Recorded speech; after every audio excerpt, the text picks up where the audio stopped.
Ciao à toi, c'est Umberto, ton coach et investisseur en bourse et crypto. Et aujourd'hui, c'est vendredi et qui dit vendredi dit une nouvelle analyse de marché. Au programme d'aujourd'hui, comme tu peux le voir, on ira analyser les indices US, donc tout ce qui est S&P 500 et Nasdaq, qui ont toujours du mal à franchir leur résistance qu'ils avaient établie auparavant. Ensuite, on se penchera sur les indices européens. Donc, on ira en France avec le CAC 40 et en Italie avec le FTSE Mutel. Et ensuite, on se penchera plus en détail sur les plus grosses capitalisations américaines, dont Google, Amazon, Facebook, Apple, etc. Pour conclure, tout ce qui concerne les cryptos avec le Bitcoin et l'Ethereum, qui, comme vous pouvez le voir, continuent leur baisse. Mais ça, on va le voir derrière les graphiques, c'est beaucoup plus parlant. Comme promis, on se retrouve sur nos graphiques et on peut voir ici les indices américains, notamment ici avec le S&P 500 qui n'arrive toujours pas à franchir sa zone de résistance des 565, on peut dire. Cette zone de résistance a du mal à être cassée à la hausse, donc ici on voit que ça baisse. Le titre reste haussier sur le long terme comme on peut voir, même si ça commence à faire du surplace. On va aller sur le Nasdaq qui a une configuration un peu plus baissière, hein, on peut le voir ici avec notamment ici le haut qui fait un haut plus bas qu'avant.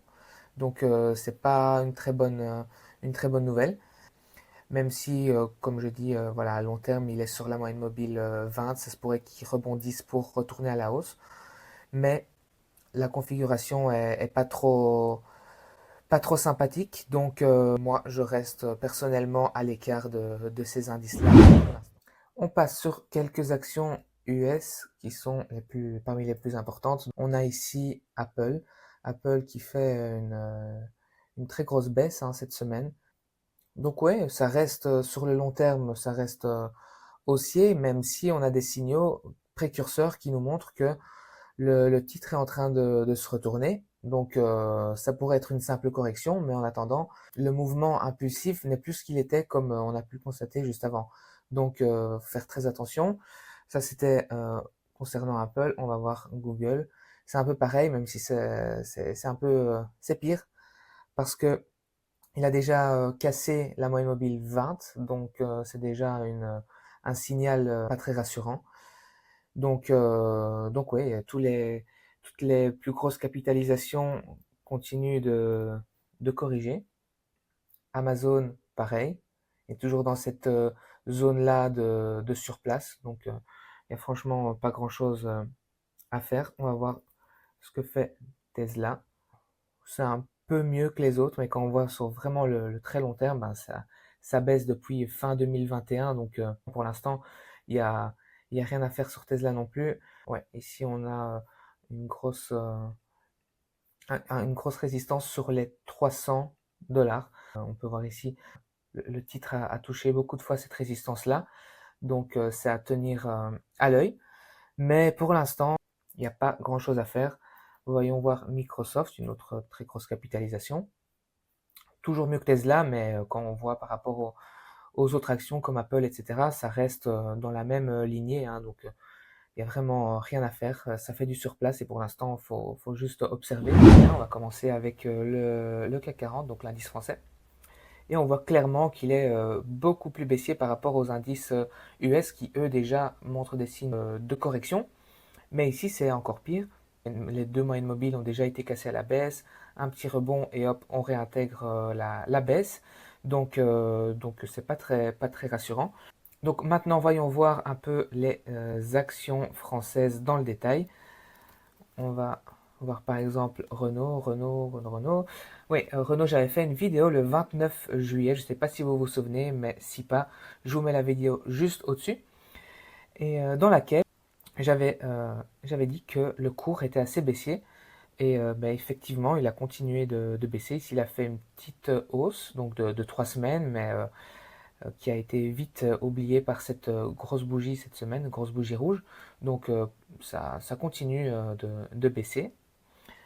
On va voir également une autre action assez importante, LVMH, pour qui aussi j'avais fait une vidéo. C'était le 22 juillet, oui, pile à 660 euros. Et j'avais dit aussi que mon sentiment de marché était assez baissier sur LVMH aussi. il a fait une belle jambe de hausse aussi, hein, de 3 semaines, comme Renault et comme le CAC 40 en général. Mais on voit ici que la baisse continue et ben, on ne sait pas jusqu'où ça pourrait aller, hein. Ça fait depuis quand même quelques temps, depuis avril 2023. Et donc la baisse continue. Donc attention, hein, à vouloir investir dans des marchés qui sont en perte de puissance et qui sont aussi baissiers. Donc c'est vraiment dangereux. Je ne donne pas de conseils en investissement, c'est pas un conseil d'investissement, c'est juste mon sentiment et mon analyse. Donc moi, je vous partage ce que je fais moi-même. Donc attention, il faut toujours être vigilant dans les marchés qui font soit du surplace, soit sont baissiers. Encore pire s'ils sont baissiers, bien entendu. Et maintenant, on va aller en Italie, qui a l'air de progresser quand même pas mal par rapport au CAC 40 si on le compare à son cousin. Donc, même si ici on voit qu'il y a une baisse et qu'il y a une perte de puissance au niveau court, mais ça tient beaucoup mieux que le CAC 40. Ici, on est plutôt sur voilà, une phase de range aussi, ça fait du surplace. Il faut vraiment casser la zone des 35 000 pour pouvoir dire que la hausse se poursuit. Un titre que j'affectionne tout particulièrement, c'est Ferrari. Ferrari qui nous a fait une phase de surplace pendant quelques mois et qui a cassé à la hausse vraiment d'une manière très impulsive. Maintenant, il y a une petite correction, mais bon, après toute cette hausse, il fallait bien une petite correction à un moment ou l'autre. Vraiment, je voulais me pencher sur Ferrari parce que c'est quand même une action assez bonne, non seulement au niveau fondamental, mais aussi technique, comme on peut le voir ici. Parce que malgré le fait que les indices de référence ne soient pas hyper haussiers comme peut l'être Ferrari, ben Ferrari montre vraiment qu'il a une super performance, surtout sur la durée, hein, comme on voit ici. Depuis le début, oui, il y a eu des petites corrections, mais globalement, ça tient pas mal. Donc, à suivre. Voyons maintenant ce que font nos cryptos. Alors, le Bitcoin, il n'y a vraiment pas grand-chose, hein, c'est ennuyant, c'est ennuyant. Toujours cette grosse phase de range qui est ici. Si vous voulez les niveaux, c'est entre 72 000 et on va dire 54, 55 000.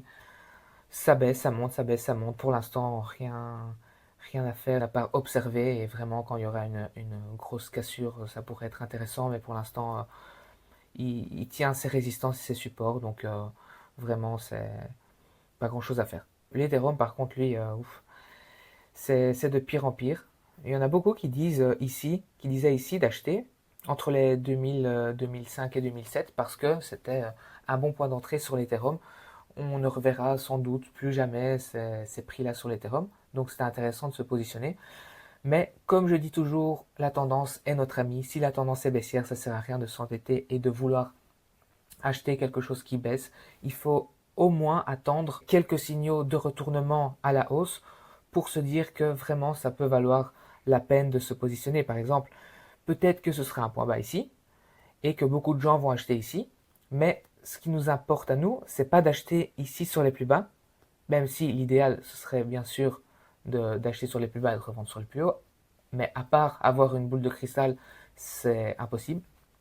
Mais ce qui peut être intéressant, c'est par exemple si ce point-là est le point le plus bas et qu'on a une hausse ici, donc qui casse cette zone-là, ça pourrait être intéressant de se positionner. Bien sûr, pas juste selon ce signal-là, il faut d'autres signaux qui sont très, très importants, mais ça pourrait déjà être un signal de retournement. Donc, c'est pas une bonne idée d'acheter quand on est en phase de baisse, parce que la baisse pourrait continuer, comme ici par exemple, on était en phase de baisse et la baisse s'est poursuivie.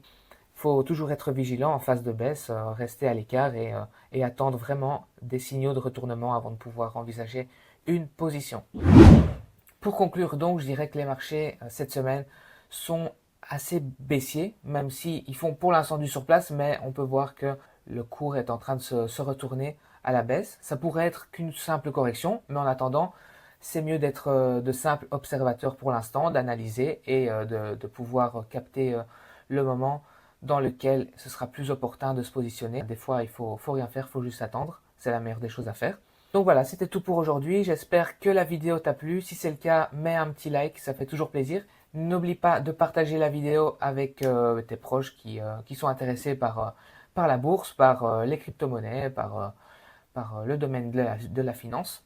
Et ensuite, abonne-toi parce que, comme je t'ai dit, tous les vendredis, il y aura une vidéo sur l'analyse de marché, plus d'autres vidéos la semaine qui parlent d'autres choses, de mindset, etc., etc. Je ne veux pas te donner trop d'infos, tu le découvriras par toi-même. Je te remercie d'avoir suivi la vidéo et à la prochaine. Ciao, ciao!